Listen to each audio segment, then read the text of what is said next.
आषाढी वारीतील पालखी सोहळ्यातील सर्वात मोठं गोल रिंगण वाखरीत बाजीराव विहीरजवळ उत्साहात पार पडलं। संतश्रेष्ठ ज्ञानेश्वर महाराजांच्या पालखीत हा रिंगण सोहळा अतिशय दिमाखात पार पडला। अगोदर उभं रिंगण पार पडलं, त्यानंतर लगेचच भालदार आणि चोपदार यांचं 50 एकरांच्या विस्तीर्ण जागेत गोल रिंगण लावण्यात आलं। माऊलींची पालखी मध्यभागी ठेवण्यात आली। सुरुवातीला माऊलींच्या पालखीतील मानाच्या दिंड्यांनी प्रदक्षिणा घातली, त्यानंतर परंपरेप्रमाणे रिंगण सोहळा सुरू झाला। अश्वांना रिंगण दाखवण्यात आलं, त्यानंतर अश्वानं रिंगणातून सुसाट धाव घेत रिंगण पूर्ण केलं। त्यानंतर वारकऱ्यांची पावलं फुगडीचे खेळ रंगले आणि हा संपूर्ण सोहळा पाहण्यासाठी लाखो वारकरी वाखरीत आले होते।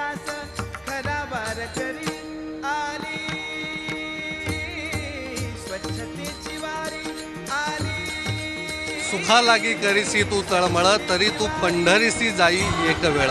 वाखरीमध्ये आहोत आणि याच ठिकाणी आपण बघितलं की माऊलींच्या सोहळ्यातला सर्वात मोठं रिंगण याच ठिकाणी रंगलेलं आहे। अश्वाने इथे मोठ्या उत्साहात, अश्वाबरोबरच वारकऱ्यांचा उत्साहही आपल्याला बघायला मिळाला।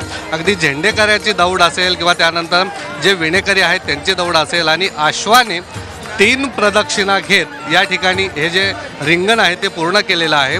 आणि हे संपूर्ण हे रिंगण बघण्यासाठी तुम्ही बघताय की अगदी सगळ्या वारकऱ्यांचा मेळा इथे, अगदी वारकऱ्यांची मांदियाळी आपल्याला या ठिकाणी बघायला मिळते आहे।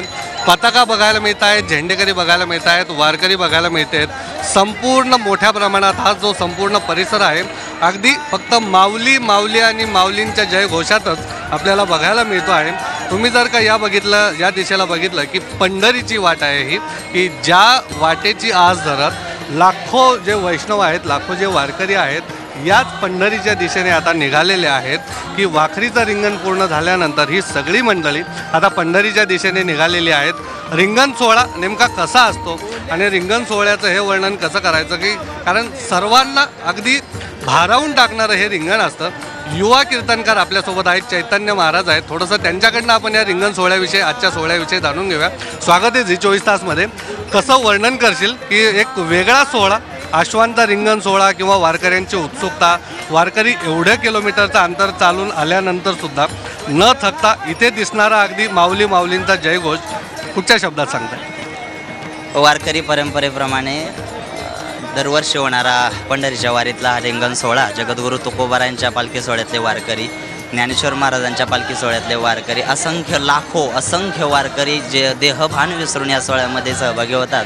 आणि तुकोबारायांच्या अभंगाप्रमाणे, उक्तीप्रमाणे संपदा सोहळा नावडे मनाला, लागला टकळा पंढरीचा। त्या पांडुरंगाच्या भेटीसाठी आपला घर प्रपंच, आपला घर संसार सोडून देहभान विसरून हातापायाची शरीराची चिंता न बाळगता हा जो समाज, लाखो समाज आपण पाहतोय, खरंच विलक्षण आणि अविस्मरणीय हा सोहळा ज्याने डोळ्यानं पाहिला तो जन्माला आल्याचं त्याचं सार्थक झालं असं मी समजतो।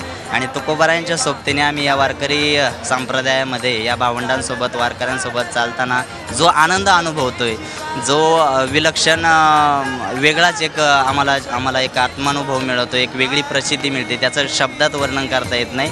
सर, तुम्ही विचारताय आम्हाला की हा अनुभव कसा आहे, हा आनंद कसा आहे, पण हा आनंद शब्दात व्यक्त न करण्यासारखा आहे, बस एवढंच सांगेन। आणि प्रत्येक जीवाने, प्रत्येक साध्या भोळ्या माणसाने, प्रत्येक सांसारिक प्रापंचिक माणसाने यावत या प्रपंचात जन्माला आलेल्या प्रत्येक जीवाने या वारीचा एकदा तरी अनुभव घेऊन पाहावा अशी माझी माऊलींच्या चरणी प्रार्थना। खरं तर या अश्वाची खरं सगळ्यांना खूप उत्सुकता लागते की एवढ्या मोठ्या सगळ्या गर्दीपुढे त्याच उत्साहामध्ये रिंगण पूर्ण करणं, की मुका प्राणी आहे मात्र त्याची आपण जी त्याची दौड बघतो किंवा त्याचं ते मनोहारी आपण सगळं ते दृश्य बघतो, की अशा म्हणजे मुकी प्राणीसुद्धा या वारीमध्ये किती तल्लीन होऊन एकरूप झालेली आहेत। एक वेगळ्या प्रकारचं आपल्याला एक उदाहरण बघायला मिळतं।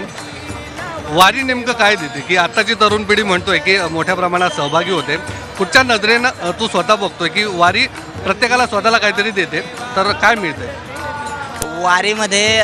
ना कशाचा मोह, ना कशाचा मत्सर, ना कशाचा क्रोध, ना कशाचा काही। संत परंपरेने चालत आल्या या वारी सोहळ्यामध्ये एकदा जर तुम्ही अनुभव घेऊन पाहिला, एकदा जर त्याचा आनंद घेऊन पाहिला, तर एक लक्षात येईल की इथं संपदा सोहळा, संपत्ती, मालमत्ता जरी नाही मिळालं तर आयुष्य जगण्याची एक पॉझिटिव्ह, एक सकारात्मक ताकद यातून मिळते आणि ती या जगात दुसरं कुठं मिळणार नाही। आपण समाजामध्ये पाहतो, जसं तुम्ही विचारलं की इथून काय मिळतं, इथे LLB, PSI, IPS वगैरे वगैरे, वकील, LLB कोणत्याही क्षेत्रामध्ये शिक्षण घेण्यासाठी उपलब्ध असलेली विद्यापीठं इथे मिळतील, पण माणूस बनवण्याचं एकमेव विद्यापीठ म्हणजे हे वारकरी संप्रदाय. व्हिडिओ जर्नलिस्ट संदेश बायकरचा Prashant Anaspure, Zee media, Wakhari. Zee 24 तास रहा एक पाऊल पुढे.